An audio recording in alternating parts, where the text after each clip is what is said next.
they're not getting very good gates at the moment. We hope they'll improve. Well, talking of those gates, Brian, you took 10,000 fans away from Forest when you took over at Derby. Can you bring them back again to Forest? Well, I would hope to get a few back.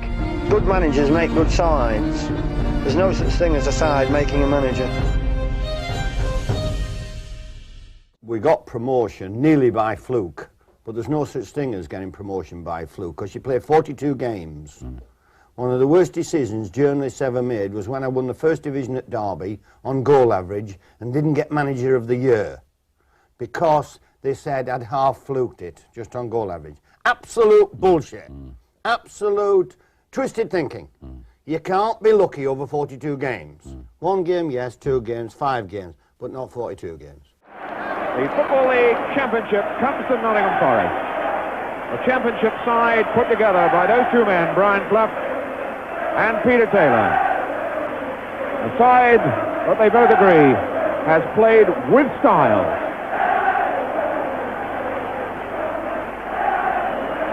And there it is, that's what it's all about.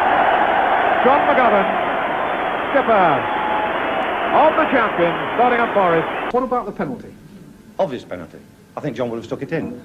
No one's doubting it, surely. Certainly. But your cameras will catch it, surely. Yeah, and I think they show it outside. That's how it goes, eh? It also shows we've got the cup. Burns and Clough, a partnership that may yet have a long way to go in football and may not have seen by any means the last of the silverware. The philosophy I've got is the fact that if there are 100 battles to be won when you take over a new job, you might as well get them all done in the first 3 months if you can. No point in saying, well, we'll take our time, get them out of the road, and then you can clear the decks and get down to what you think is the right thing. Are we talking about players here now? Anything. The two managers there nudging each other, Peter Taylor and Brian Clough, and Peter Taylor saying, that's it, it's over.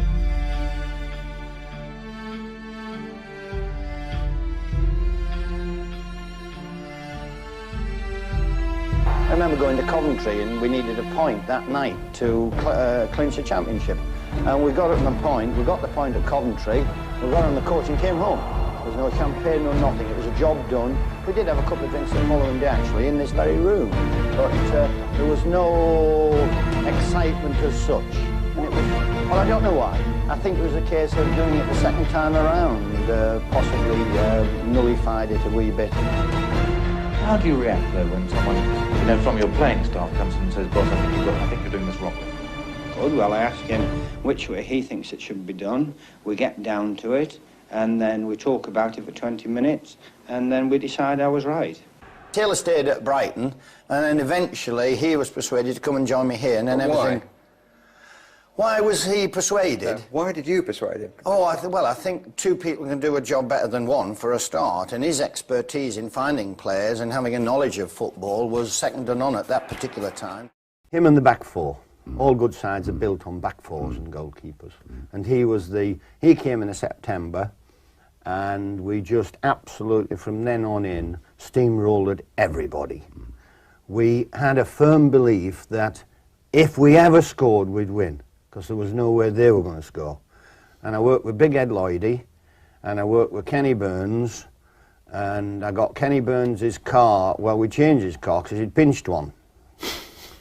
And he came from Birmingham, and he'd pinched it, no insurance, no tax. So the first thing I did for him was we got rid of the one he'd pinched, we got him away from Perry Bar Dog Track, because I think he'd got a tent or a chalet there or something, turned him into a player for 2 years. Big Ed Lloydie's career was resurrected from Coventry Reserves. Shilton came, and we went like that. But what was most important is there was 5 or 6 players here who people didn't think could play. But once they got with players who could play, they blossomed. You know, it's like giving them a shovel of, it was like giving John Robertson a shovel of manure. Nobody knew it, but suddenly you give him a shovelful of manure and a beautiful flower came up. And John Robertson and Martin O'Neill and Tony Woodcock and Viv Anderson, Viv was working with me in those days, and Viv was like something the cat had brought in. And, as my mother used to say, like an empty rabbit. He hadn't got the bloody strength to put his boots on. But he was only 19, 20, and they all blossomed at the same time. and we took off. And then we took everybody on as well. And a good, close-knit side. Well, what a day for Brian Clough, getting a great reception from this Tottenham crowd. That's good to see, and you have to admit that he deserves it.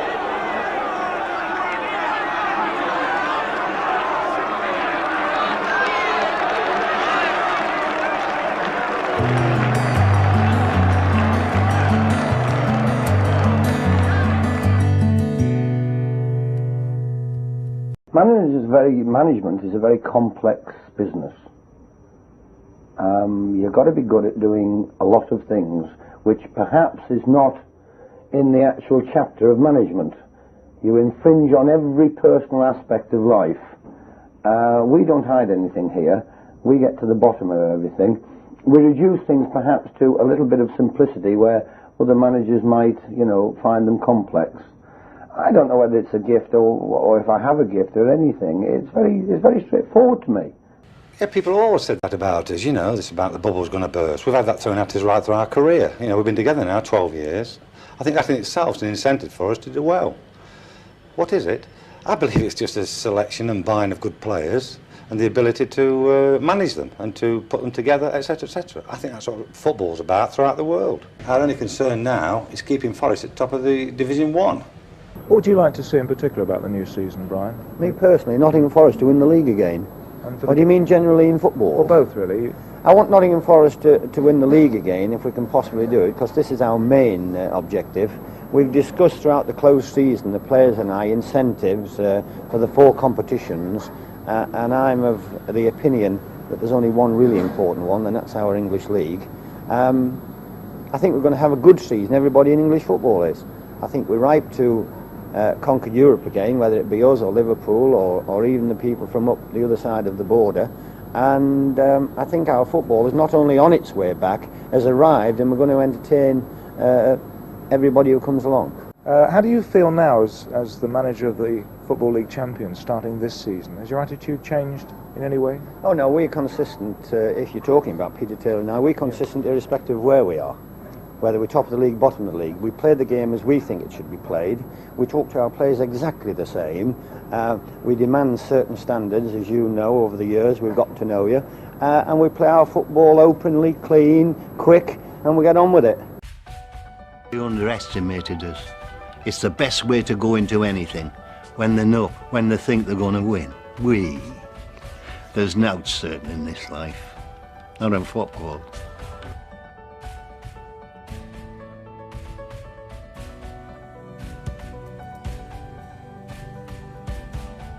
You're very hard on the crowd on Saturday, Brian. Were you a bit happy about their conduct and behaviour this evening or not? Yes, just a little bit happier. But you see, you know, just one match is not enough for me. We had to play 42 games last year to win the league. They, in my book, have got to play 42 games to win my league. And the only way they can do it is if they don't cause any problems for our police and they behave themselves in and out of our ground. Because if they don't, they're not coming in. But are you trying to con Liverpool and us at the same time, Brian? Have you got something up your sleeve? I've never conned anybody in my life. I'll put that there just in case it makes a balls of it. No, I can't reassure them about anything except to say that Nottingham Forest are playing good football. We're sick of winning matches. We're not sick of winning matches, but we're sick of proving people wrong. I think we'll have to go for 2 years undefeated before somebody says that we're a good team. We're doing the club proud and we're doing the city proud, and we are creaking in certain positions, as I've already said. We hope it continues. We have 2 fixtures against Everton in the next 3 or 4, 5, 6 days that will stretch us to the limit, but we'll come out and we'll try and play good football. Ron Greenwood is here tonight, and I would have thought that he will have been delighted the way we played.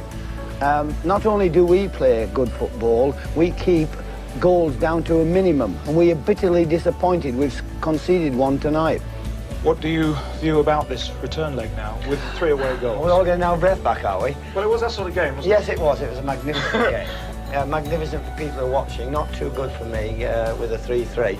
It's a case of having conceded 3 at our pitch, we'll try and score 1 over there. And we only need 1. I hope anybody's not stupid enough to write us off. just one goal would have been enough for them. A draw was good enough. Yeah, but they didn't get one. I'm a little bit excited, I'm a little bit hoarse. I don't quite know what to say to you in answer to your questions, except to say love to everybody at home, all the players' wives, my wife. Thanks for all your support, and we did everybody proud, Barry. I'll tell you what, Brian, a few people back there will be sending love to you. Well done. Thank you very much, I'm glad you were here. What happened was we made that much money in those couple of seasons. We nearly had as much as I've got now. Because with Webby going now, I've got a couple of million quid in the bank, and we'd made that much money that we wanted obviously to spend it. There was no point in keeping it in the bank. And Trev came available at Birmingham, and he could provide on a football field, which very few footballers in the last 10, 15 years could provide. He could provide instant success. He should have promoted coffee. The instant bloody coffee that came on the market, because he was the instant man on the football field. He could turn a game just like that. One cross, one goal, one flick, all over and done with. He did it in East Germany when I'd lost down here 1-0 to the East Germans, and he stuck 2 in over there, and the game was over. We'd won, and then we went on to win the European Cup. And of course, the first kick he ever got for us in the European football, he stuck his big head on across from John Robertson, which our Elizabeth could have put in, but he got all the glory. Malmo closing him down so quickly, 2 to beat. But it's like everything else. When I say how Elizabeth could have put it in, that's a flippant remark, because scoring goals has always been the hardest thing in football, and still is to this day. It always has been and always will be. In any match you go to, you'll see a goal miss from a yard, a foot, 3 yards, 6 yards, 10 metres or whatever. It's the hardest thing in football. Get somebody to be able to score a goal, you've got yourself a player.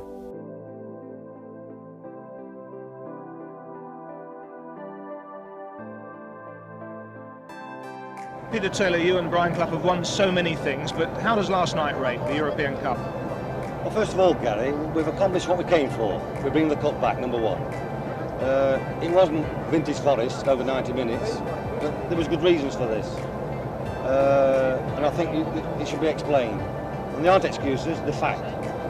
That was our 76th game this season, starting against Red Star, pre-season last July. Malmo, probably their 5th, 6th game of their season. They just started their season. And I thought the whole 90 minutes reflected that. We are mentally and physically absolutely shattered and have been for 2 months. We've had to throw them out. So I can divulge that now to you. And they aren't excuses. What about that big cup you won? Marvellous, marvellous. It wasn't vintage Forest play, but we went with one purpose, had to bring the cup back, and we brought it back. But it wasn't vintage Forest. When you first went to Forest, did you ever think you'd achieve what you have achieved there in such a short time? No, no. Could never have dreamt we would achieve. I've been there 3 years next month. There's no way I could have, even in your wildest dreams, have dreamt this, no. The message was that a ball is our tools of the trade at football, just like you'd be no good without this microphone. We were no good without the ball. Southampton had it more than us.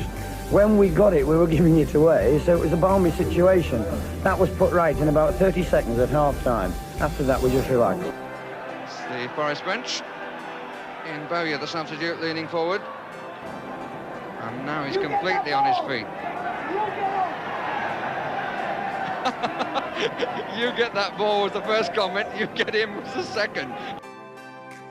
It's only opinion, makes the world go round.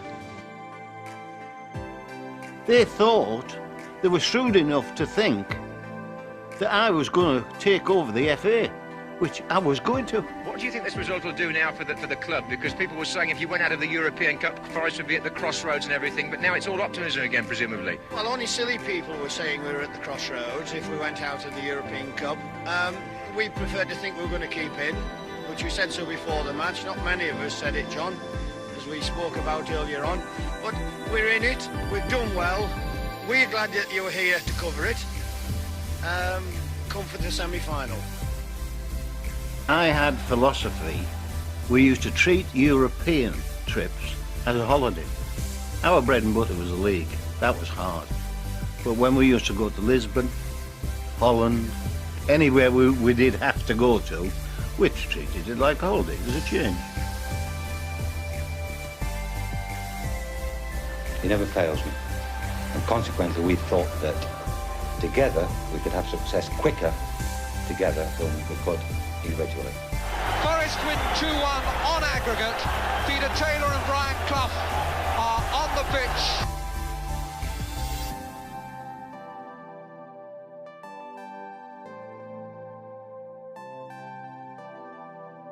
How come we can't get everybody in work with talent? We've got enough shithouses in work without talent. It's not literally true. We haven't got the world in our hands yet, despite the fact we played reasonably well for 5 or 6, 7 months. At this precise moment, we haven't won anything.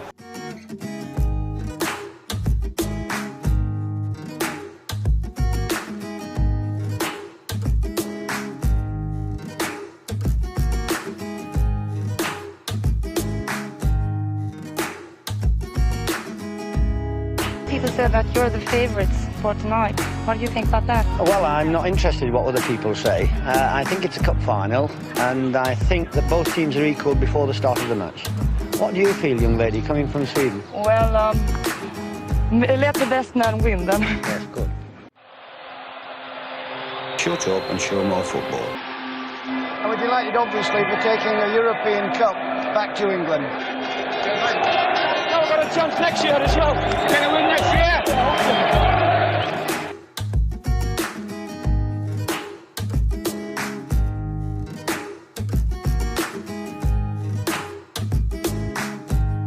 We've got a little fat guy that will turn him inside out. John Robertson. Yeah, very talented, highly skilled, unbelievable outside left. He'll turn him inside out. Taking a leaf out of Viv Anderson's book, finding young Gary Mills, the ball will come for Robertson, and now maybe he'll have a chance to attack Celts. It's so daft, football, and it's so thin dividing line, success and failure and all that type of thing. John Robertson, hell, he never even looked at his right foot when he put his shoe on, because he was so predominantly left foot, it was frightening. But eventually he developed, and then he stuck this one in with his right foot. He's the type of player, I once described him to you, or tried to, and I wasn't very good at it, that he was a very unattractive young man, and if ever I felt off colour on a morning, I used to sit next to him. I mean, bloody sat next to him, I felt great.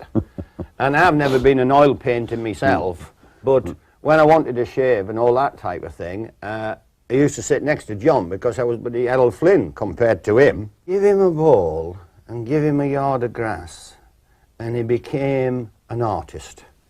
Now, people talk about people who can paint, and they talk about ballet, and they talk about opera, and they talk about this.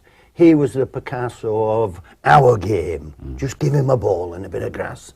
And I saw in him stuff that people see in other walks of life. It's as simple as that. And now it worried him. If there was 5 round him, it never worried him. He just got his eye on the ball, and if one was there, and one was there, and one was there, and the end product was always of such a quality that if we could have, you know, just bottled it and stuck it in the vault and kept it there for about 50 years, we'd have all been millionaires. Well, you would have been, I am now. I played this ball to Gary Birtles, and it was not the best, and he's worked a miracle. Next thing I know, I'm mobbed. John Robertson's goal has brought glory again to Brian. When we weren't favourites, when all the odds were stacked against us, I've never been so involved in a match for a long time. I didn't think there were this many people in Nottingham. I wish they'd all come to watch us when we're at home.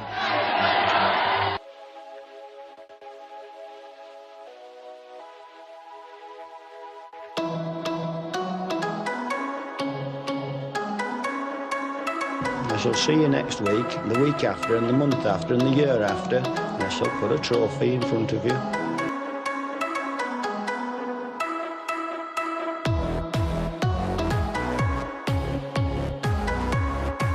Well, what I said to them was, I said, you know, are we losing track of things? Because I don't see any despondency in the dressing room, and I think we should, you know, be a little bit despondent.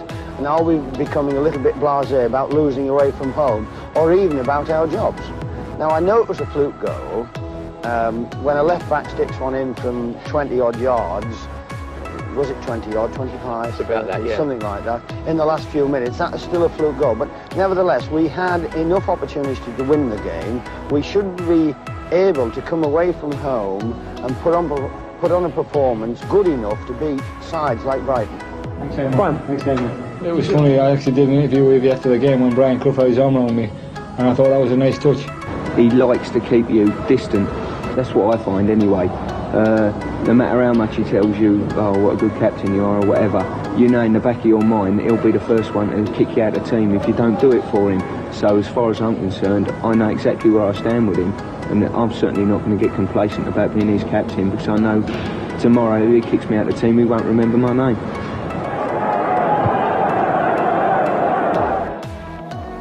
Who's the best manager you played for?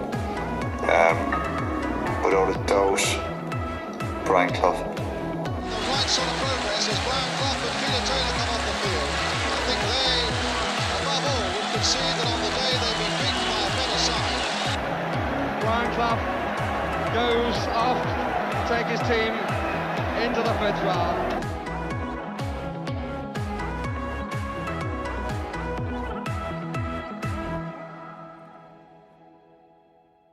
As simple as that. It's always been difficult to find good players. The whole country's chasing them. The bigger clubs than Nottingham Forest are chasing them now and having difficulty in signing new players. I would like the next player we sign to be of a standard which we're used to signing, i.e. good, players who not only come to us who can play, but we turn them into better players. Laid out over 2 million for Ian Wallace and for Justin. And it's a testimony to my management skills that I'm still in work, having dropped 2 clangers of that magnitude. Why were they clangers then, in hindsight? They just didn't fulfil the potential, obviously. Justin didn't get as many goals as we thought he was going to, and Ian Wallace didn't either. And they petered out, obviously. But it's a hell of a lot of money to waste.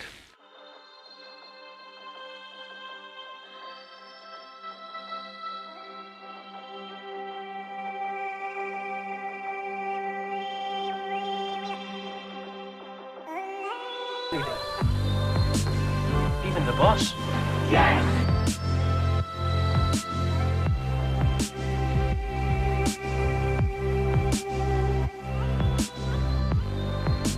For many weeks now, I don't believe I've been doing justice to the partnership, and I certainly haven't been doing justice to Nottingham Forest the way I felt.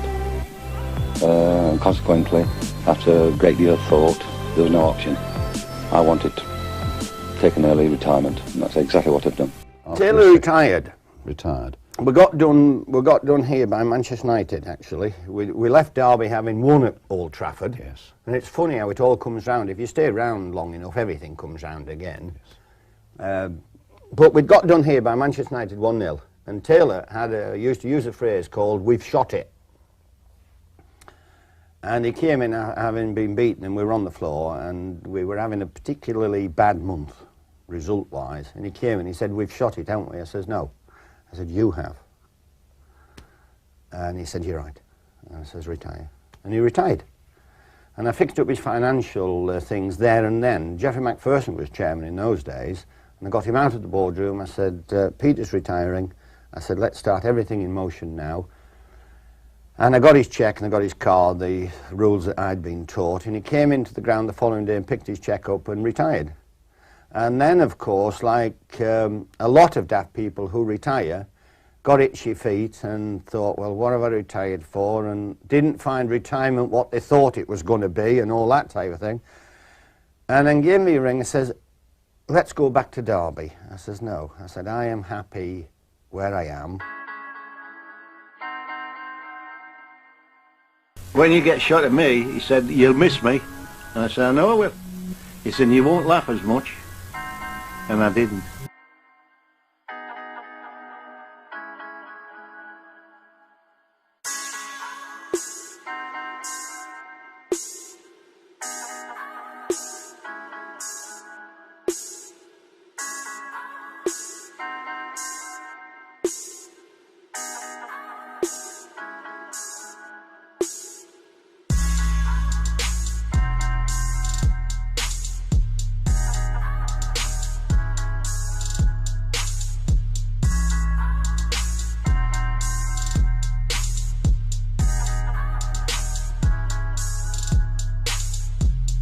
done for Nottingham Forest was unbelievable.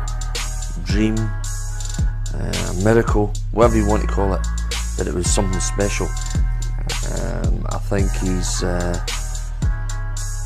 the recognition he's got for doing that. I don't think it's enough. I don't think the things that the team, the squad of players got, I don't think that was enough for actually what we're doing. You look at the teams now that go and win the European Cup, you know, they're there for life and they think they're big heroes. But to go and do it 2 years on the trot was unbelievable for this club. And Brian Clough and Pete Taylor, you know, they'll never be forgotten, never. He's had a massive influence on me, and I have to say that I don't know where I'd have been if he hadn't come into my life. I thought he was going for the referee. And of course, the club's responsible for every action that happens within a football ground. If a referee gets in problems, then the club's held responsible. And the only reason I went on there was because I genuinely thought he was going for the ref. But he came off and he got arrested and he got prosecuted and all the usual normal procedure. I recommended 30 odd years ago that when a player was repeatedly getting booked, for example, and in trouble, not only discipline him, but discipline the manager as well. I look after my three, you look after your two, and you know, we'll sort it out throughout the country if we'll all accept responsibility of our own children. There are some bodies lying out there, and Brian Clough deciding perhaps to find out what's happening. Our cameras are quite a distance away from it. Nasty injuries over there. It just, I mean, Nottingham Forest haven't had a full crowd for a long, long time, and maybe the safety there on that particular side, maybe there were too many fans in there. Brian Clough, of course, is the centre of attention, striding off in purposeful mood. But once inside the ground, he's sufficiently relaxed to satisfy an eager stream of autograph hunters. Brian, obviously everyone here at Wimbledon is very much looking forward to the occasion. Is it the sort of match that a First Division side can look forward to with the same sort of relish? I can tell you better at the end of it, whether we've looked forward to it. We're on a hiding to nothing, as all First Division clubs are going away to places like this. But obviously with the two-legged affair, we hope to do well here, so we can cash in when we get them to our place. From the experience that you've had over the years, what are the problems for a big club playing a small club like this? Well, it's once in a lifetime for them. It's their cup final. I wonder what Cloughy makes of it all down on the bench.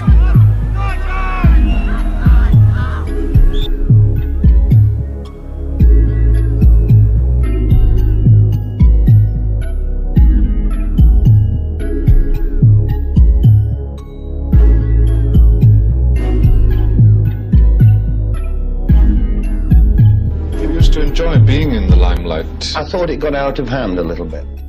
I decided, you know, to concentrate on running the club.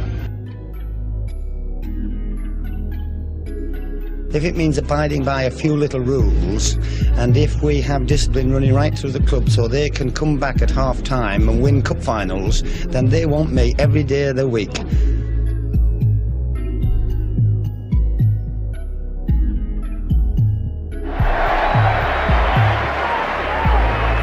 It'll shortly be 10 years since Brian Clough took over as manager of Nottingham Forest, and his first game was against Tottenham Hotspur. Forest won an FA Cup replay 1-0.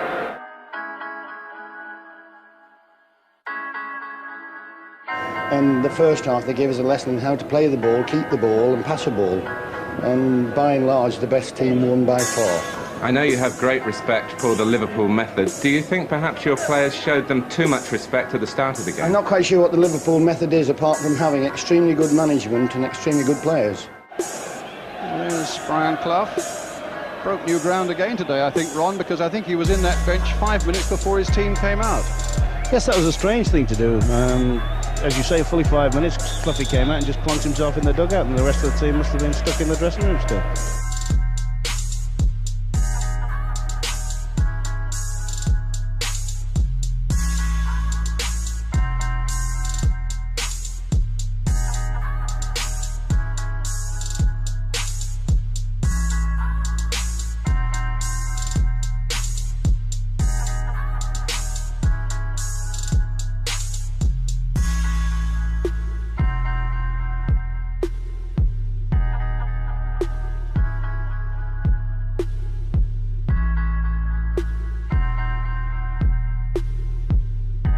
upset Larry. He used to have a cigar then when he smoked his cigars. That's Larry Lloyd. Yeah, and he would go over and blow smoke all over Larry because he knew Larry didn't like it.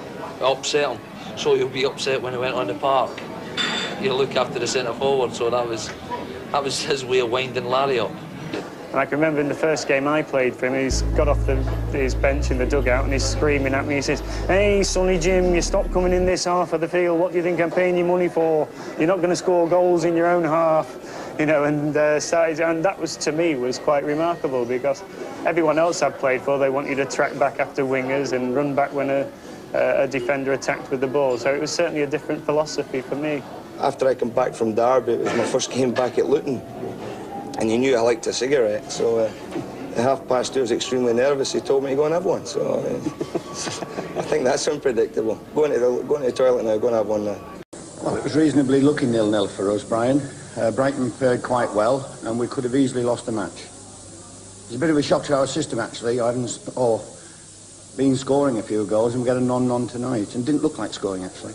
Tell me about your thoughts then over the first, 6 or 7 games of this season, where you've now shot to a clear lead at the top of the first. Well, everything's gone reasonably well for us. Shots have been going in normally, which possibly would have been stopped.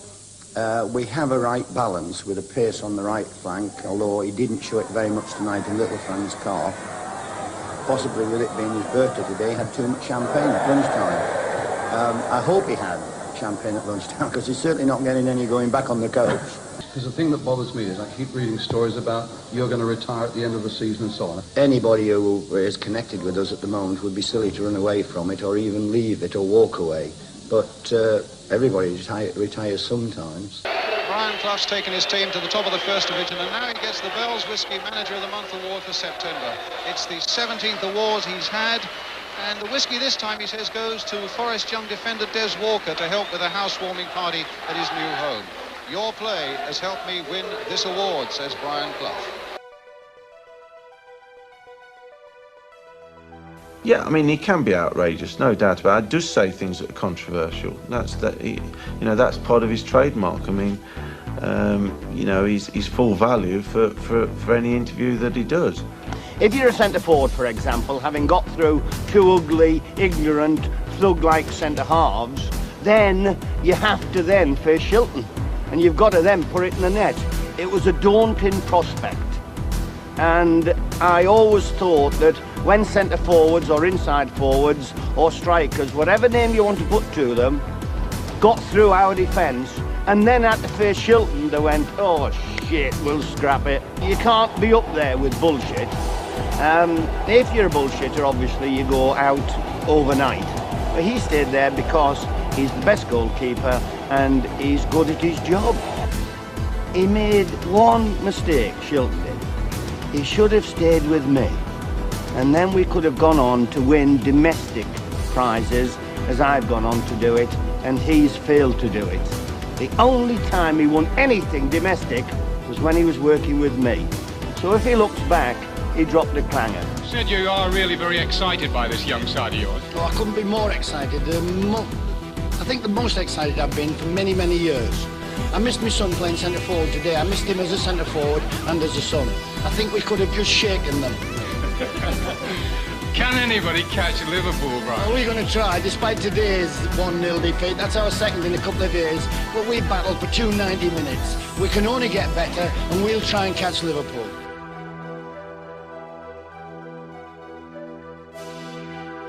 If they're going to entrust 14 or 15 or 16-year-old boys into anybody's hands, they might as well put them in mine. So look after them. I look after them like I would look after my own son. So parents are impressed with this. And the Alan Hills and the Liam O'Kanes and Archie Gambles do their little bit as well. So we get our fair share of good, talented youngsters. How much of a problem is it working for your old dad? Oh, it's not so much of a problem now. Everybody's used to it, and hopefully I've established myself, so it's not a problem. I mean, you don't leave the house saying, "Goodness me, thank goodness I've got rid of him," and then say, "Oh, I'm going to see him again at work," do you? No, it's not like that. No. Right, was there any one thing that your dad ever said to you that has kept you going through possibly some of the difficult, the harder times in football? Any one message he drummed into your ear? No, it's too many messages, too many. Ear bashing, eh? Yes. He's worked extremely hard in the last 4 years to get where he is, and he's done it with a reasonable amount of style. But it's the first interview he's done on television, and it'll be the last one that I'm following him.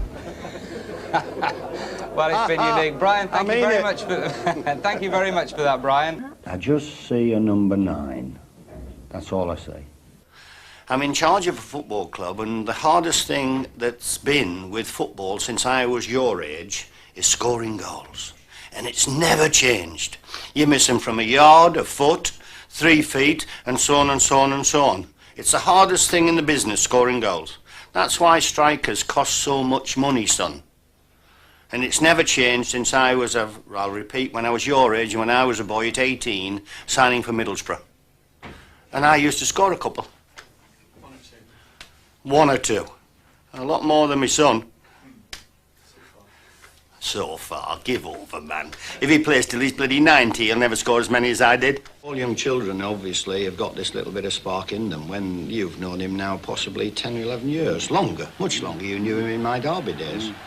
So it has been a long time. He's calmed down now because he can't go running around all over the place, and during the week he's got to save his energy for a Saturday. He has matured. The type of upbringing he's had, meeting people like you over the years, has helped, and he's now a very competent man at his job. I think it speaks volumes for him that playing for you, which would be difficult, I mean, to You see, we don't think it's that difficult, Brian.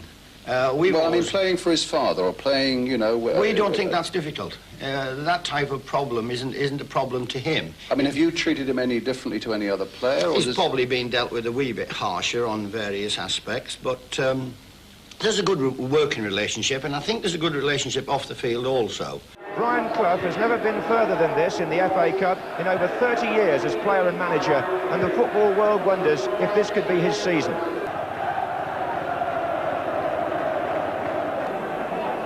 Three minutes away, Brian Clough now from breaking new ground, even by his extraordinary standards. And Brian Clough gets to that stage of the FA Cup for the first time ever in over 30 years. Brian, congratulations on reaching the FA Cup semi-final. It's been a long wait for you, hasn't it? It has. I don't know how long, actually. Well, we've worked out about 32 years since you became a young pro. Well, I hope it's not as long again, because I'm going to be around another 32 years.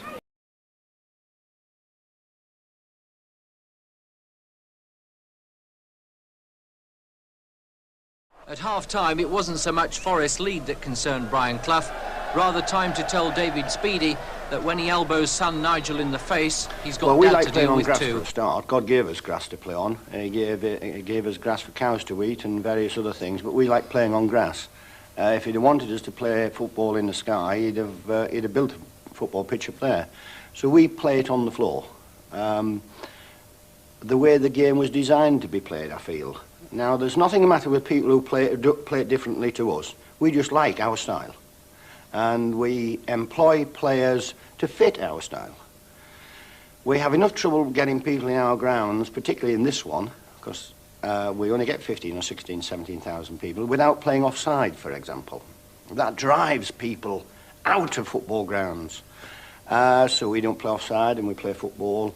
And we like to be neat and quick and effective, and we like to entertain. And we like to score goals, of course. Reasonably good, Nick. Manager of a good side. Doing his job as well as he's done it for the last 10 years. And obsessed with football. Do you think you're portrayed in that way by the press? Do you think you're in the public's mind in that way? What do you think is the public's view? Oh, I don't know what they think. The local people, for example, where I live in Derby, they know I'm just Brian Clough, obviously. Some call me Big Ed, some call me whatever they call me.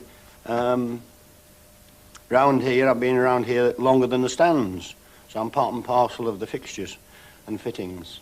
Are you a man who tends to look back at all? And if you do you have any regrets about things you might have said, things you haven't achieved? Any regrets at all? I regret not winning a few more things, obviously. I regret getting a sack at Leeds. I regret leaving Brighton. He was the best chairman I ever worked for, I think, Mike Bamber. And he was the only chairman I ever let down. I should have stayed there a little bit longer. I think if I'd stayed at Brighton a wee bit longer, I might have even been there now. And that's now 12, 13, 14 years ago. Another regret, of course, is the absence of the FA Cup on the shelf here. How big a That's target not a is that? regret, actually, Steve. It isn't, honestly. It's a thing that seems to have avoided me over the years, but I've never placed that much importance to it, and I'm certainly not going to start now. But the FA Cup, obviously, excites everybody, particularly at this club, because they've won it before. And it would be nice to either win something, achieve something, or that type of thing. It's always nice to beat Liverpool for a start, because they emphasise everything that's good in the game, and they're so professional at every single thing they do that it's a bit of a bonus, even if you know, get on the same pitch as them. Forest captain Pearce took it, but received a lukewarm reception from the crowd.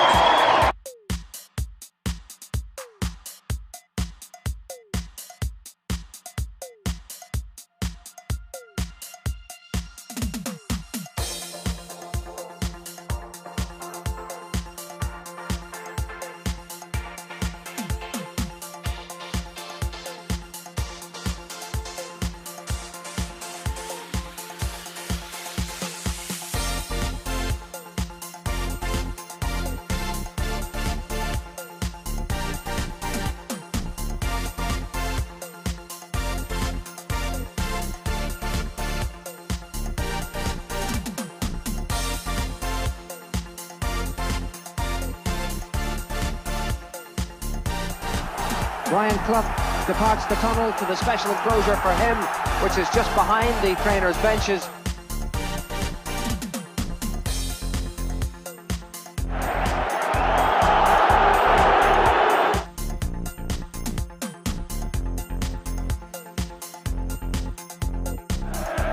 And Brian Clough watches him passively.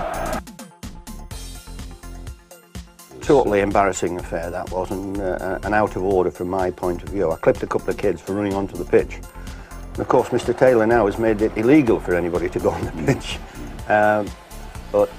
Is that a thing you look back on now with regret? That, I mean, why the devil did I do it, you know? Or no, the only thing I slipped up with over that is off at the end of a game and we all get home and all that type of thing. But he wanted a couple of shots of me shaking hands with Trevor Francis.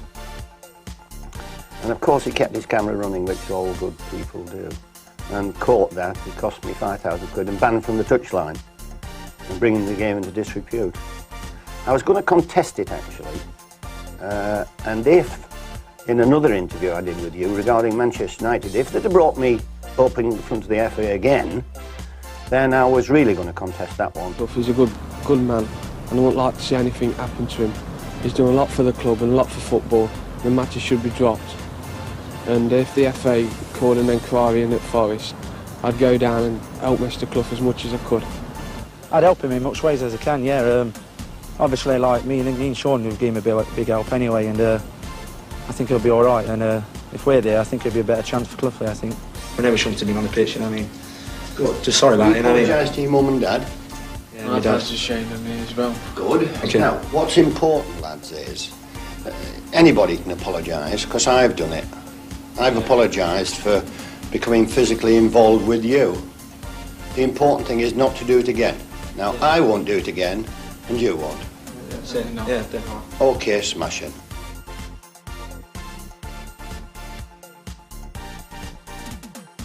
Here's a kiss. Here's a kiss. Chase, man. Well, the police did me proud. They absolutely did me proud. In what way?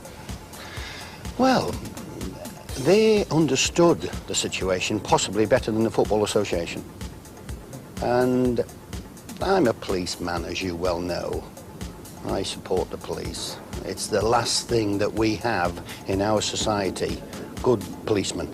But there will be a lot of people watching television who think that that's about as obvious a case of assault as you could possibly see. You will have to ask them. What do you think? I don't think anything of your question. That's the thing that obviously will hit me most, because I work from the touchline. Where are you going to sit, in the director's box? I'm not a director's box man. I'm a touchline man. So that's where the hurt's coming. Now, I remember that, obviously, and remember it vividly, because I did wrong. They did wrong to get on the pitch to start off with, and I did wrong to do what I did. The Football Association dipped their bread. I think they've been waiting for me for years. I got fined £5,000, which is £3,000 in excess of the law of the land, and I got banned from the touchline. It's been a hard 2.5 months sitting with directors and directors' wives and hangers-on.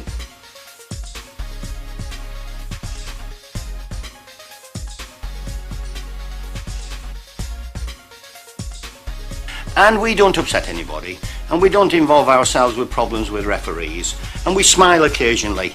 Not me, obviously, I've got too much work to do to smile, but players smile. And it's a philosophy which I've adhered to over the 22 years I've been in management, and will continue to next season.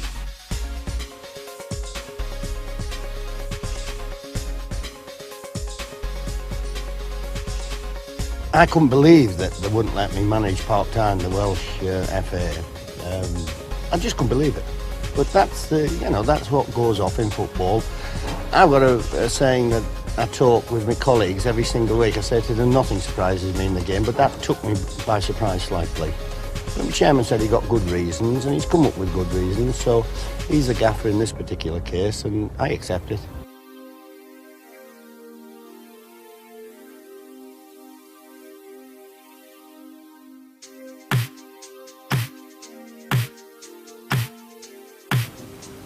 Wembley? Are you joking? It's that long since I've been there, I don't even know where it is. Brian Clough keeps his emotions under control, as he did here 3 weeks ago. Assist from the manager to the captain, and Brian Clough himself is leading them up the steps. Always the man to do it the different way, but no one will begrudge him his moment here. Is he going to get the trophy from Ted Croker?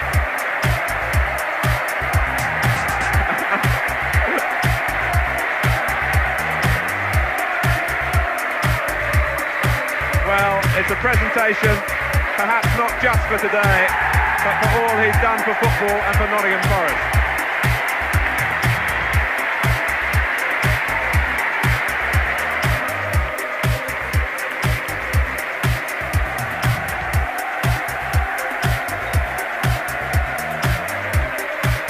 And I think that's a photograph that you'll see in the papers tomorrow and for a long time to come. The day the manager went up at Wembley. I got off the pitch when we won the Littlewoods Cup thinking that it should be the players' job, and all I saw was cameras following me around and all that type of thing. So I said to Stuart Pearce, or the message was, ask him, can I go up and get that? And he said no problems at all, with pleasure or piss off or whatever he did say, son, because I didn't take the message on. With the souvenirs of a special day, a Simod Cup Day.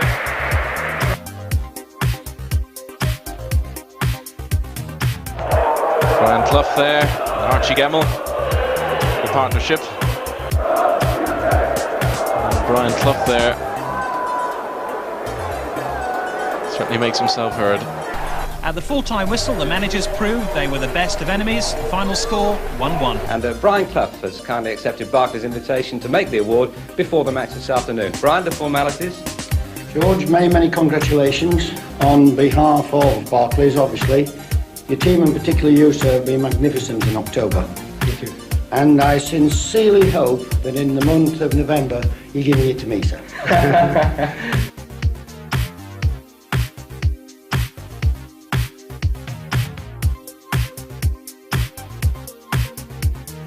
We believe that football should be played on grass. We grow plenty of it in this country, and where you come from with that accent, you grow even more. If God had wanted football played in the clouds, he'd have put a pitch up there and goalposts and all that type of thing. We believe it should be played on grass. It's as simple as that. Nice to see Brian Clough with a collar tie on. He's adjusting the tie. Obviously, he doesn't wear one too often. Because he talked about wearing the old green jersey, didn't he, as his working clothes. But it's nice to see him looking smart. Of course, the last time they were here, Jimmy Gordon led them out, if you remember, so this is a bit new for Cloughy. That is correct. I'm delighted to see him walking out because, I mean, if anybody deserves to get teams to Wembley, Cloughy does. It's been a good sporting final.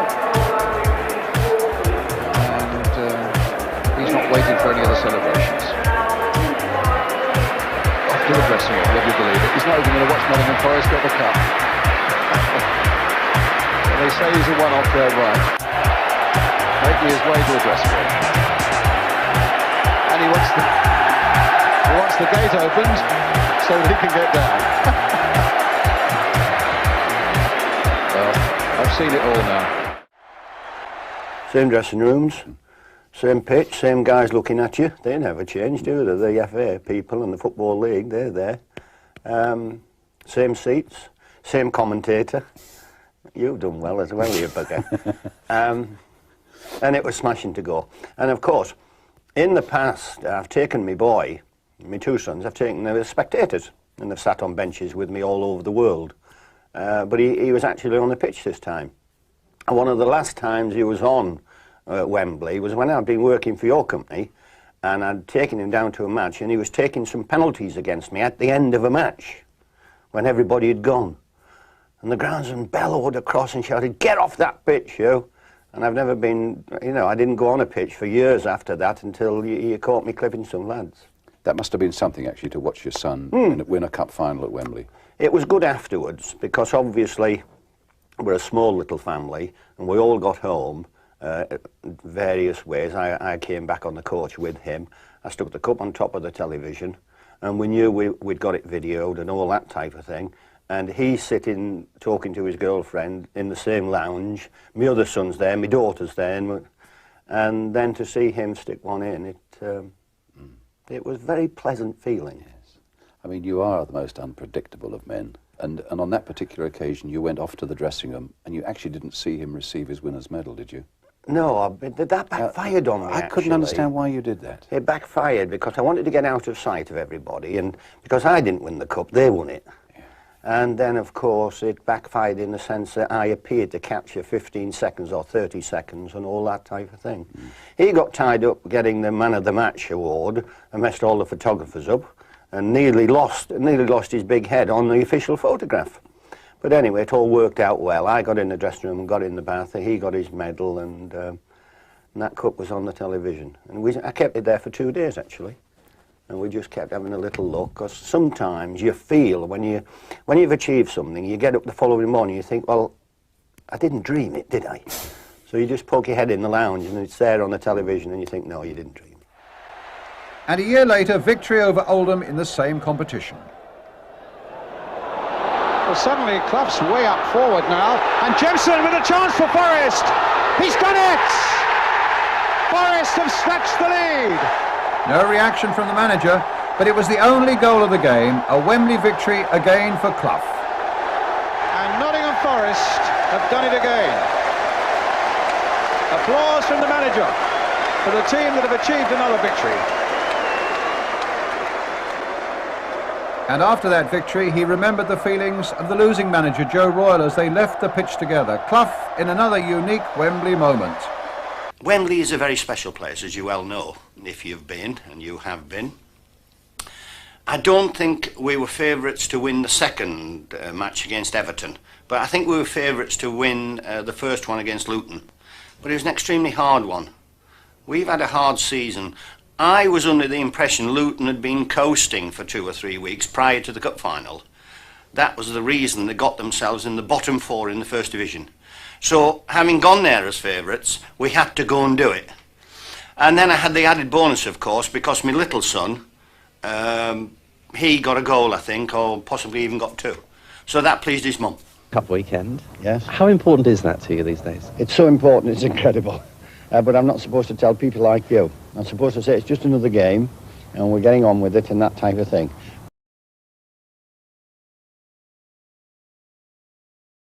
Brian, first of all, nice to hear from you again, I must say. It's been a long time. Well, it's not been too long, has it? I could have done with another 3 months holiday, actually.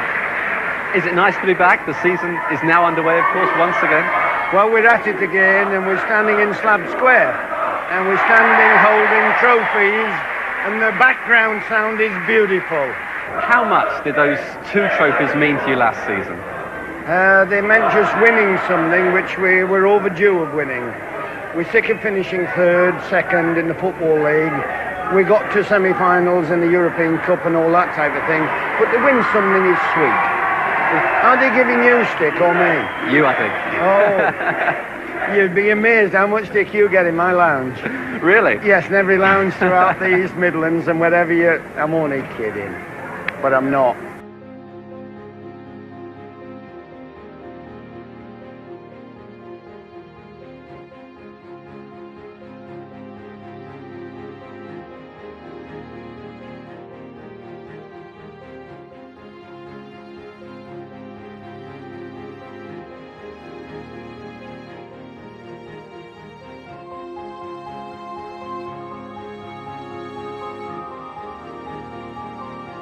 We're good enough. In what particular departments do you think? All departments. We've got a very talented side. And your thoughts on today's game? Well, I hope it's a good game, obviously, and I hope we win. And Nottingham Forest are through to the 6th round. Brian Clough surely satisfied with what was, in many ways, a complete performance. The FA Cup, obviously, excites everybody, particularly at this club, because they've won it before.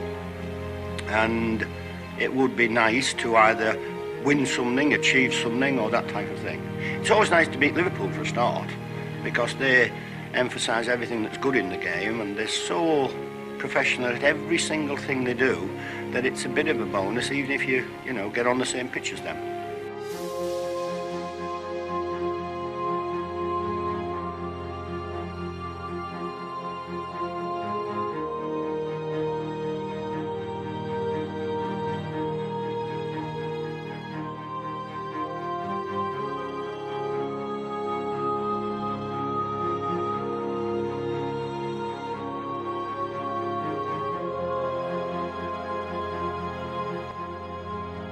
Speaking to a referee the other day who said it's a real pleasure refereeing Nottingham Forest games because their discipline is so good, coming back to something you were talking about earlier.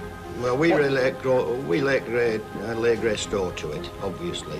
There's no mileage in getting into problems with referees. There's no mileage in dissent, and there's no mileage in showing the type of thing that we're trying to stamp out, the tantrums and all that type of thing. There's just no mileage in it. If you have the experience and it's drummed into you 7 days a week that there's no mileage in questioning referees, then you don't do it. That's what we're coming down to. You drum it into them every day. 7 days a week, 7 days a week. Most managers and coaches act as referees during the week, in five-a-sides and in orthodox practice games. And the first reaction of dissent is pointed out very forcibly that I am 52, I am fat, I am shot-it, I can't play football, but I am the referee. I'd have thought I'm the easiest man to work with in the Football League. That's no kidding. We're getting paid for the first time ever what the game's worth. And I feel that football on television is going to be produced better than it's ever been produced. Now, this is not a promo for London Weekend or any other commercial television or even BBC. If you get it on there, sell it to them. They would like one of our matches, actually. It is the deal that portrays our game as it should be portrayed, and we are getting a just return. What about football on television, Brian? Because I know, especially live football, at times you weren't exactly the #1 fan, were you? No, I was the #1 hater, and with just cause. I felt live football would stop people coming into our grounds. And I can't produce the facts and figures, but I definitely believe that. It's now part and parcel of our life, and it is part and parcel of the fact that we have to sell our commodity, which is football. We have the best deal we've ever had in our lives.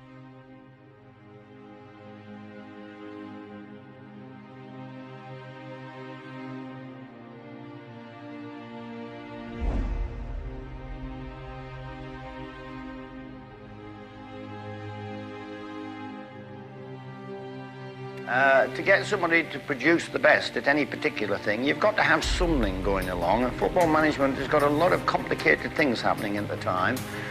And if I got somebody to play because of a rollicking, or because of stick and carrot, to use your phrase, or because they like me, or because they dislike me, what's the difference in the end?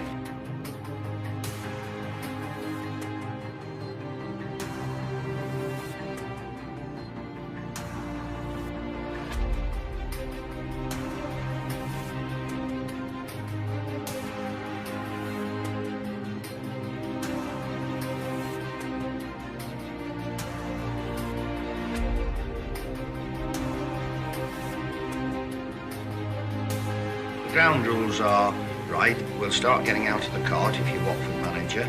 We'll start shutting up in the press about who likes who and who doesn't like who. The team I pick will be the best team because I want 3 points more than you want 3 points. When people come into my office and crib about not being in the side, I say, just a minute, I would shoot my own grandmother at 5-3 to get 3 points. So please don't crib about not being in the side. If you want to get in the side, get in. Go and score me a goal, go and keep me a clean sheet. But don't ever accuse me of not picking the side I think could win a match.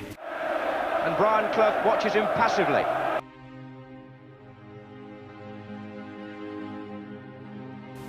Gonna be hot stuff on Saturday, Alfie.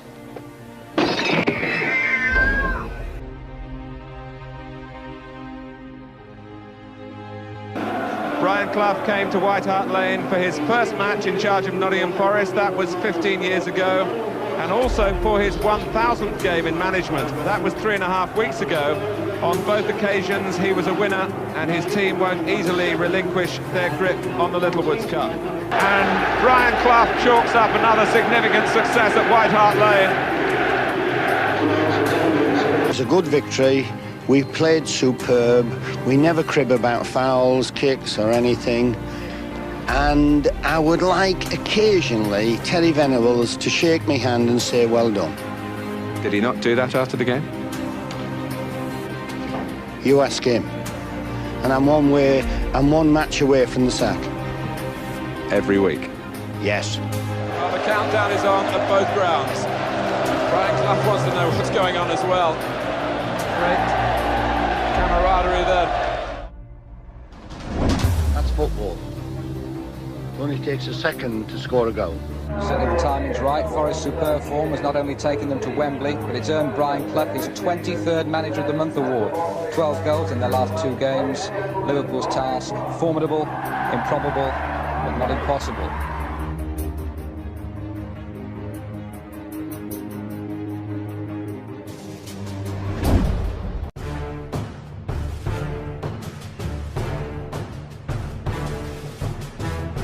It's thinking day for the guides. So I will think on February the 22nd, and all the guides in the country will think with me. Girl guides I'm talking about, if you don't know, thick bond.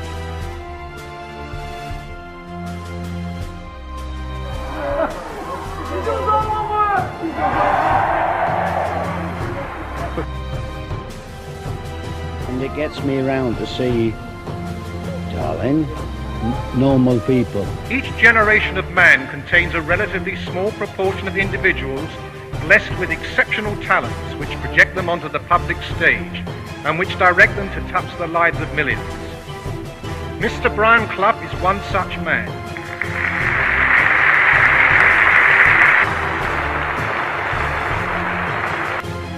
It's just another competition, girl.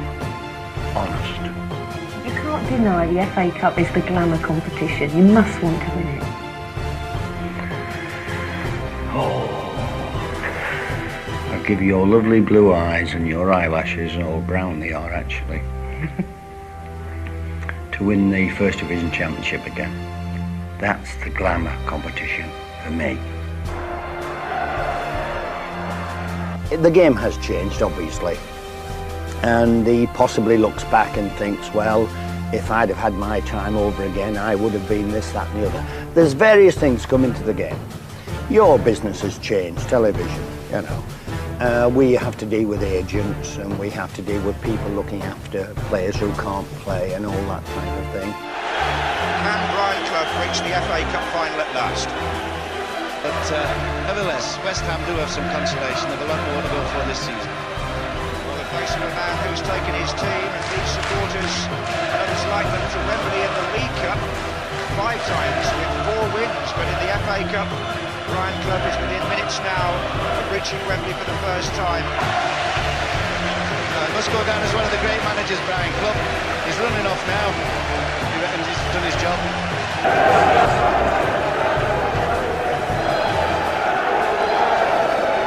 So now the big moment is almost here.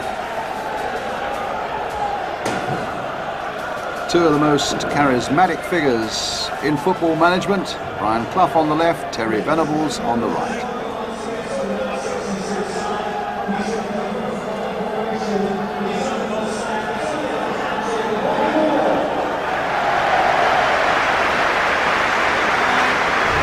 Wembley's crowd straining its neck by now to get a glimpse of these two managers and the teams they lead out.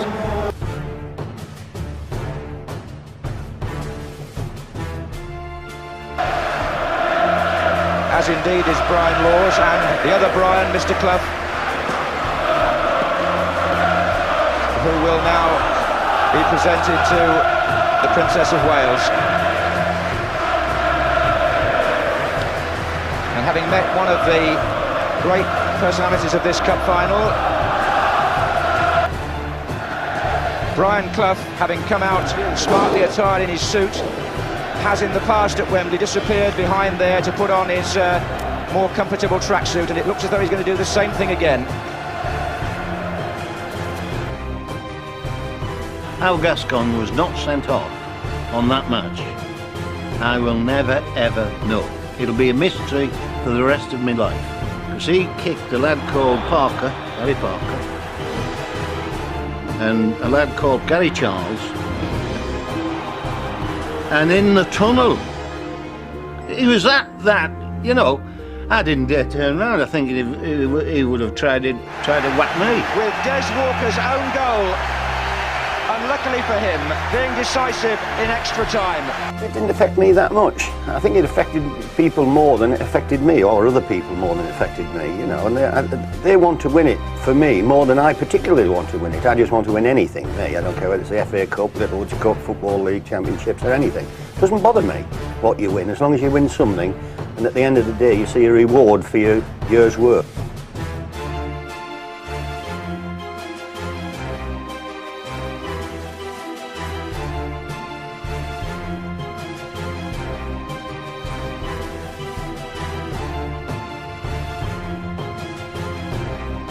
I think we're just pansies, like you and I. How are you going to get it? Thank you. Can I just ask you how? Thank you, Brian.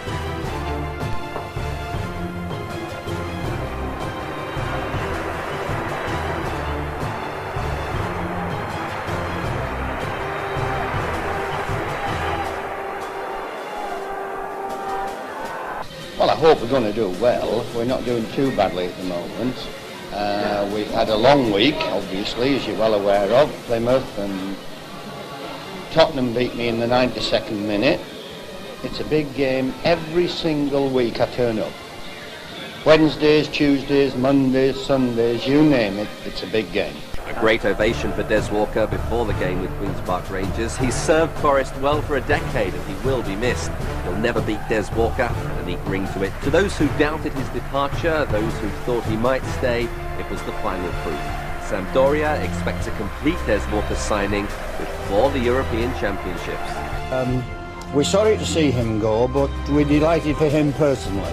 And it's nice for a player to be leaving a club in such circumstances, because both sides are quite happy. So he is going? As far as I know he is, but nothing's concrete yet, young lady. When will we know for sure? Darling, I think I'll be the last to know. Until we get these matches cleared up at the end of the season, and he's been away with the England side, then we'll know then, sometime in June. Despite 27 very successful years in football management, is still trying to win the most glamorous prize of them all, the FA Cup. A spirited Bristol City performance, but in the end they were completely outclassed by Nottingham Forest. A goal for Stuart Pearce, one of 3 in the second half. Brian, it was a very nice anniversary present on your 17th year at Nottingham Forest to see your son score the equaliser. It was. I thought we were going to just miss out. I thought Crystal Palace played remarkably well. And on the run of play, possibly they should have won. But that's the way it goes in football. We clawed our way back in. Actually, the last 15 minutes, we could have won it. But we're quite happy for them to come to the City Ground. What is it about you and cup ties? You've just got this incredible record of surviving them, haven't you? Well, I've got an incredible record of survival, for a start, personally, in management, because it's a very dodgy profession, as you well know. We just keep plugging away, and we have, of course, as you well know, some talented players. You've already mentioned the replay. A lot of people will see you as favourites to win it now, but Palace are a tough side. They'll still take some beating. Oh, nobody's through anywhere yet. We've just got this draw. We're going back to the City Ground. We've got about 47 matches in the month of January, and we take one at a time. And at my age, one at a time's enough. Did you stop to think about it being the 17th anniversary this week? Did you have time to consider that? I'm well aware I've been with Forest a long time. I keep reminding the chairman on, but I still only get 200 quid a week. Is that expenses or wages? No, that's wages. You've said, you know, sometimes you're going to retire, sometimes there's no way you're going to retire. Now you've reached this landmark. What are your thoughts at the moment about the future? Well, I wanted to retire a few years ago, and I got it out of my system. It hasn't come back yet, but if it gets back in my system, I'll let you know. And what about this present side? How would you rate them with some of the teams you've had down those years? As Eric Morecambe used to say, not a lot. Are you enjoying it as much as ever?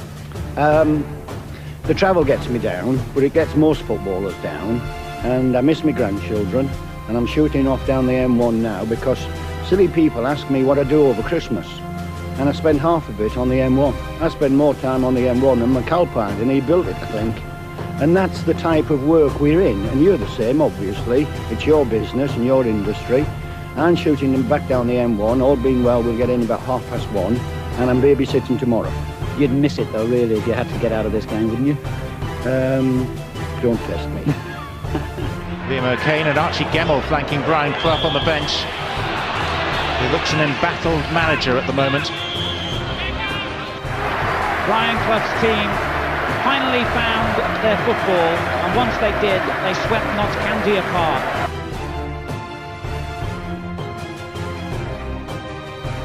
And Cloughie's all charged up again. Wembley for a 5th time in 3 years. He's irresistible, isn't he? Very familiar face. Is there going to be a kiss, Richard? Is there going to be a kiss for somebody? No, no kiss. In that tunnel there, he would disappear and come out with his green top on and his blue tracksuit bottom. What odds on that one? I mean, Cloughie. He's Cloughie. Yes, he's a great man. We all respect him. Anybody that's played the game, and anybody that still plays the game, I think so you love him or hate him, but most people do love him. He's a tremendous character.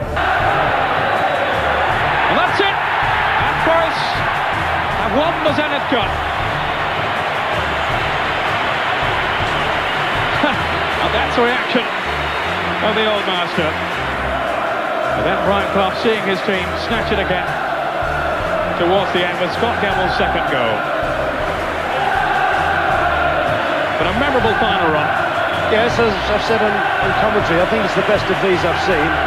Excitement, cutting edge, some quality play, and some out-and-out fighting spirit from Southampton. It was a game with everything.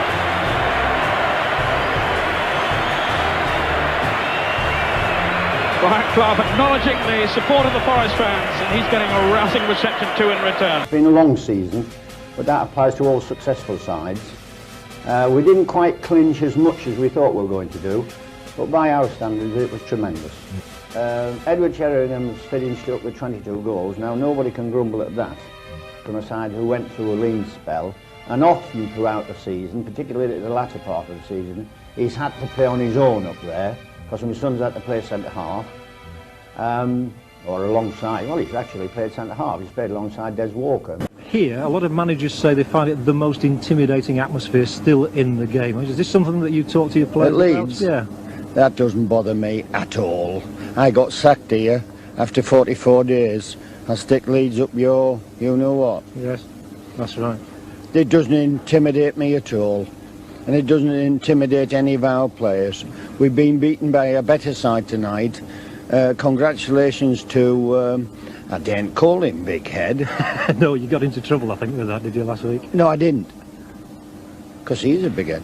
If Jemson and me and your manager here at Leeds tried to get through the gates at the same time, there would be a traffic jam. John, thank you for your company and good night.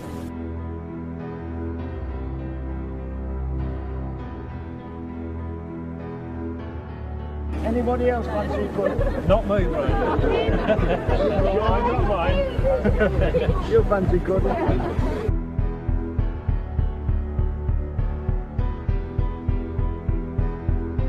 don't know what you'd say to the lads if you were Cloughie tonight, except, hey, you're all playing awful.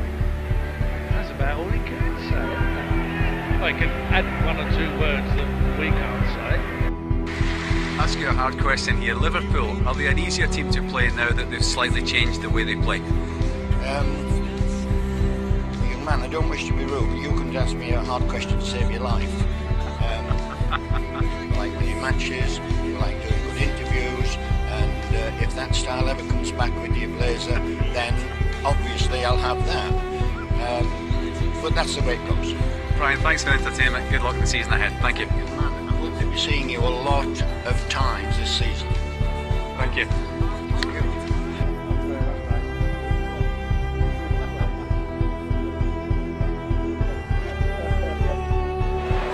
Come on. Steve Cockle, who shakes hands with Brian Clough, whose team stuck to their task and came out with something to show for the game. Their fourth consecutive draw away. There's something there to build on. News from Bobby Gould. There's Brian Clough. Well, some stories that he might not even make an appearance here tonight. And he's got the old green jersey back on again. Once more, but Cloughie has got a point. He gives a thumbs up. He says that'll do for starters. Maybe we can start to turn things around. We can't get people in our ground because obviously we're building new stands. Other clubs are reporting the same level of success. It's just that the national side doesn't mirror that feeling. But they seem to be happy with it, the public with the ordinary club sides. And we'll have to get on with it. I don't know whether we're playing the right way. Well, that would almost imply that you think the long ball style that we seem to imply in Sweden was wrong. Long ball's all right in its place. If you play too many long balls, you know, you should have been a golfer or something like that. And besides, I hear shouts on a football field when defenders are playing long balls, and I hear shouts of hold it.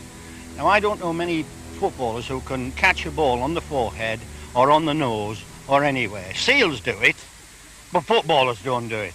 I mean, it's incredible, and I mean, Brian, I mean, what a super professional man, and how dedicated he is to the sport. I mean, I was told today that he was going to retire at 40, 45, 50, 55, and he's missed 60 now.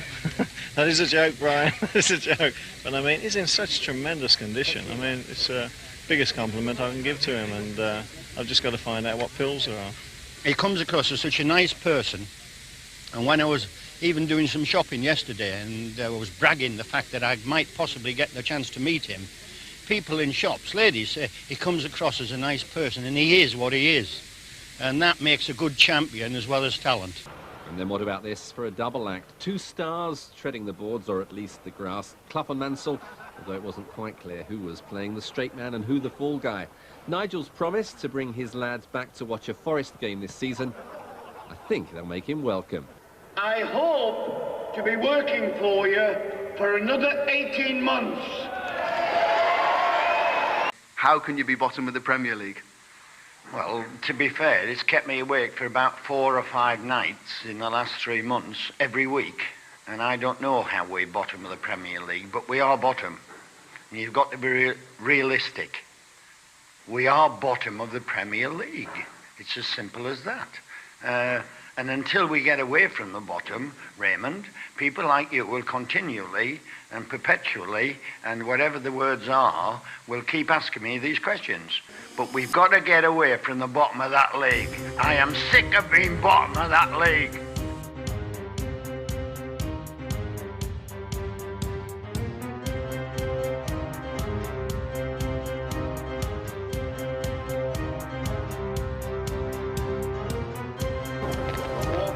Big Ed.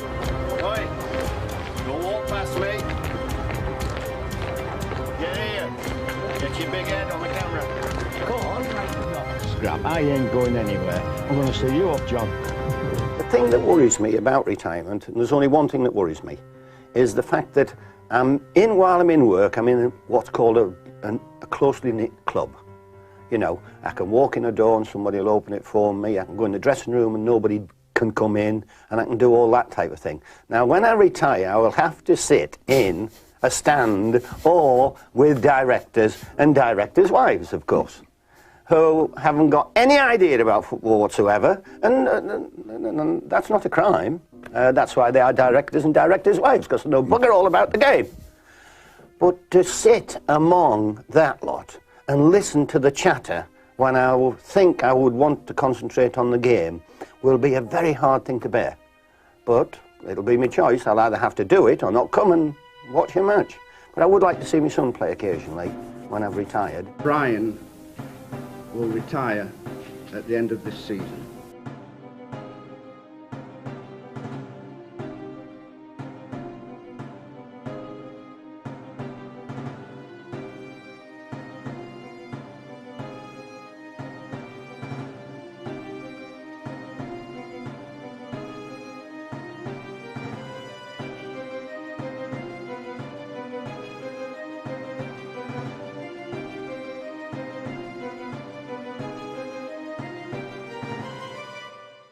I used to be full of myself as a manager and thought it was the best thing since sliced bread.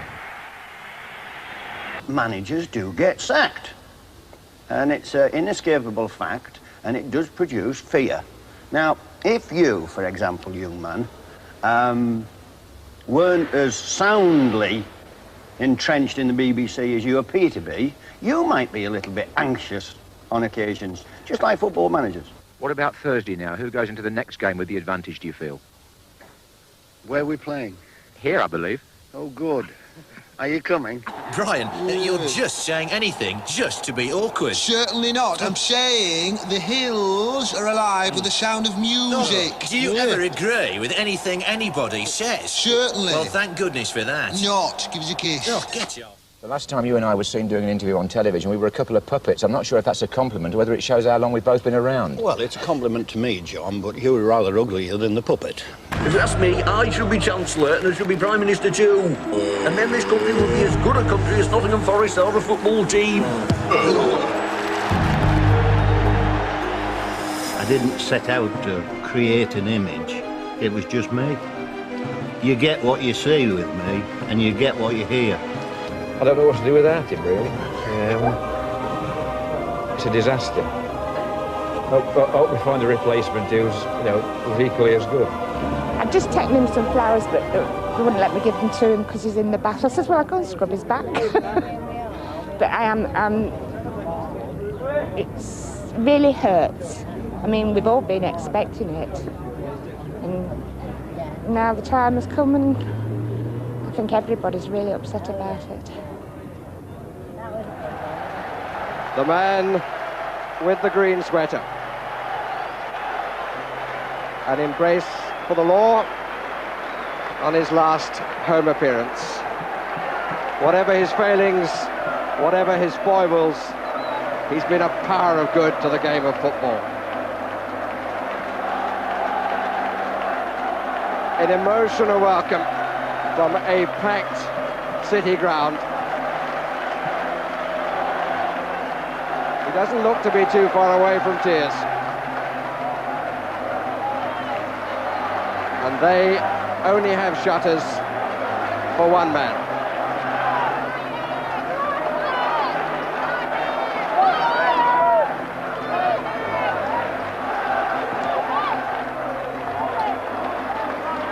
Well, if there were tears, they've gone away very quickly as he turns to smile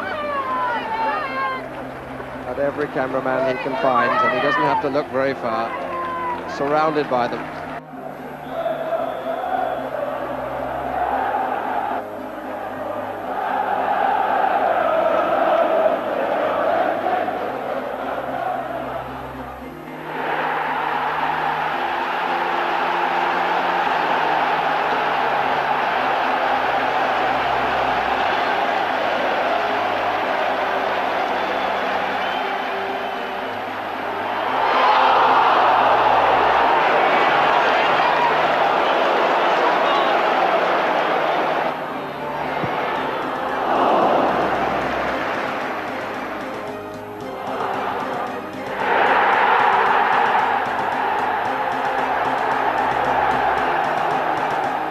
Now 2 down and almost out, Clough comes off the bench. If it's an attempt to inspire his team, it fails, but it prompts a display of affection far beyond club loyalty.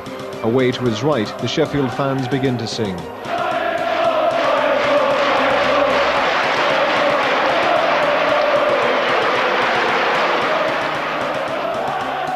Time is running out for Forest and for Clough. He's facing relegation for the first time in his career.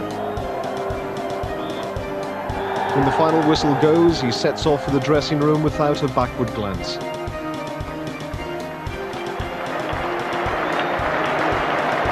Some fans cannot hide their feelings.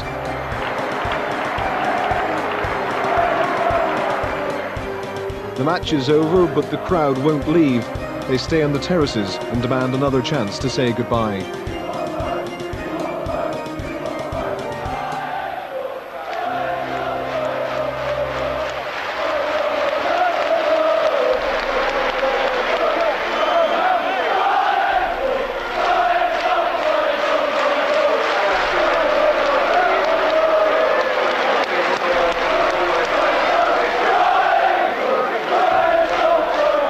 Even when he finally escapes from the mass adulation, the emotion is still evident in an interview with Match of the Day. After all your years of success on a loser, it's just not right for Brian Clough, is it? Well, when you go out of a profession, you go out. It's as simple as that. I've lost. Simple as that. But if you listen to the reaction of the crowd, you've just been out there to see them. They don't see you as a loser, do they? Well, I'm not a loser. But today and this season, at the end of so many years of I've trial, lost 3 points in the Football League today. That's my immediate emotions. My grandchildren came here today, Barry, and Barbara came, obviously, and my sons came, and that's it. I've lost 3 points. So what are you going to do with yourself? You're not a chap for walking the dog. I'm going to spend boring minutes talking to people like you. Is that what you're going to do? Is that what you're going to do? That's what I'm going to do. No, I'm not. I'm going to walk around and look after the grandchildren. And I might even come to a football match, actually. Must put it to you, the family have made it absolutely clear in their statement today, that's your 3 children and your wife, that they've been very unhappy with how all this has come about. They knew you were going to retire, you talked about it. They think it's been badly handled. Do you, sir? No, I don't. I think it's been handled all right. So you're in disagreement with your family, that doesn't happen too often, does it? No. They've got their opinion. And they've got their opinion outside. Barry, could you excuse me? And thank you for asking me to be interviewed. And I'll go back to Barbara and my grandchildren. It's been a pleasure knowing you, sir. Enjoy your retirement. Thank you. I look forward to seeing you back somewhere. Most football managers give post-match press conferences. Brian Clough is not most managers. This is the first time he's attended one for years. As he exchanges quips, a fan pushes through with a gift. Hello, beauty. Come on, say hello. Hello, girl. Oh, go on, you have to go. Well, that's the way it goes. Yeah. We'll have to go sometime. And no crying. You're still the best, mate. How old are you now? 2 hours. How old are you? I'm in the same decade as you are. That's the question. You look older. Take care, lads. Thank you. Thank you,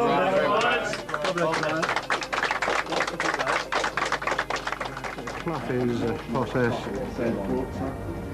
Age of miracles is finally over. For more than 20 years, the most controversial manager in Britain. After his very last home game at Nottingham Forest. Ended with the living legend parading before his adoring fans. Pointley Park.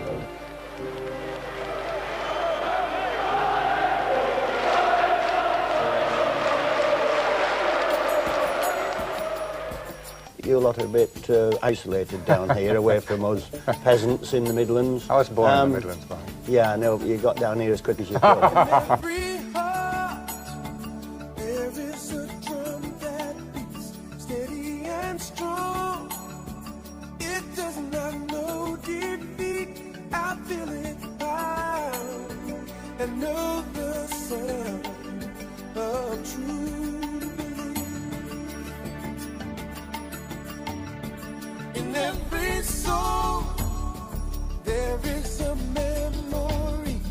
standing tall, the proudest we could be. I cannot fall, for I recall we were born in majesty. And when the long night had been fought and won, we'll stand in the sun, and we will raise our hands, and we will touch the sky. Together we will dance in rows of gold, and we will lead the world remembering when we were kings. When we here is the mountain top. When one man climbs, the rest are lifted up. With every step, we're closer, yeah, to a higher destiny. And when we reach out to claim the throne, every man will know. And we will raise our hands, and we will touch the sky. Together we will dance in rows of gold, and we will lead the world remembering when we were kings. When we were